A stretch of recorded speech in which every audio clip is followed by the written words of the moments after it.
Chortoqning so'lim va osoyishta go'shasida joylashgan Ash-Shafi diagnostika va davolash sihatgohi nafaqat shifo, balki mehr va e'tibor markazi. Bu yerda malakali mutaxassislar, nevropatolog, kardiolog, gastroenterolog, urolog va lor sizning sog'ligingiz uchun xizmatda.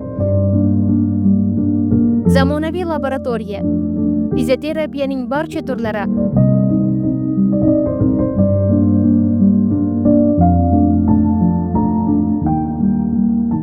ozon terapiyasi, massaj hamda tabiat in'om etgan shifobaxsh mineral suvlar orqali davolash amalga oshiriladi.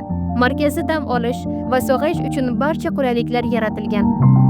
3 mahal issiq ovqat xonagacha yetkaziladi. Bemorlarga g'amxo'rlik bilan yondashiladi. Manzil: Chortoq tumani, Beshkapa mahallasi, Oqtikan mavzesi, Ash-Shafi mehr va shifo g'amxo'rlik uyi.